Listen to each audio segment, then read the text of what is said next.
Yo, yo, happy Tuesday, happy Tuesday. So today I wanted to talk about building and maintaining relationships.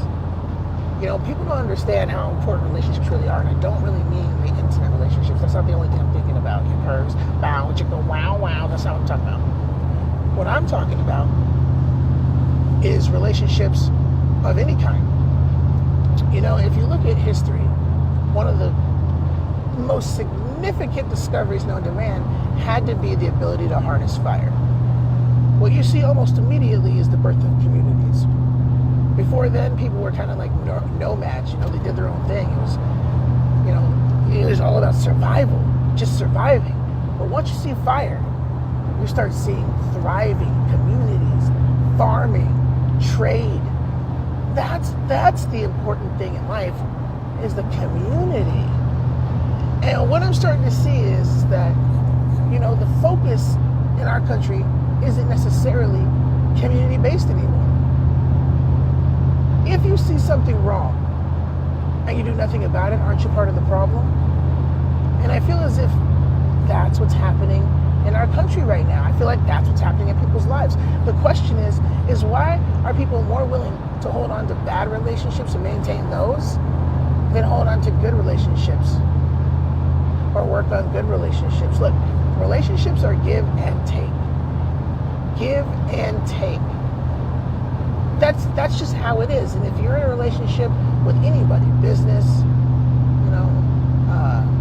personal, friendship, whatever it is, if that individual takes more than you have to give or never asks what they can do to help you, is that a beneficial relationship?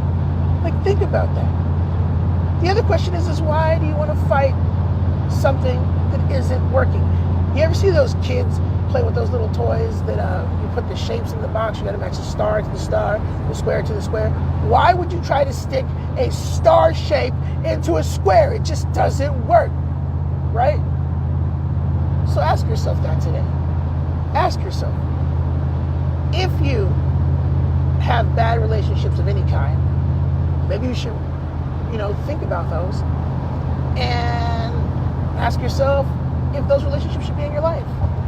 Second, and this is important, if you're the individual who is the crappy person in the relationship, like you never give anything back and you know it, maybe you should reevaluate as well. And I know self-reflection is hard. I know it's hard. But as a community, we have to move forward, and we can. And that starts internally first. That starts within our homes. That starts within us. Then it can branch out to the community. Because here's what I know. In today's America, we are divided.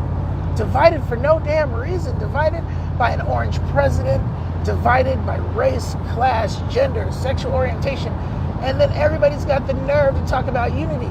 Well, how can we be a unit if we're not maintaining relationships, if we're fighting, if we lack compassion, if we see something happen to somebody else and we just keep walking? Look, in today's society, you will see a polar bear, right? A polar bear commercial and send money because you feel for that polar bear. But you'll go past a homeless person and not even think if that person ate today. I'm not saying give that person money, no. But understand that life is very communal. Hey, brother, I didn't finish my lunch today. Would you like some? Now, if he says no, he's just an a-hole. Guess he wasn't starving that much. But at least you made an attempt.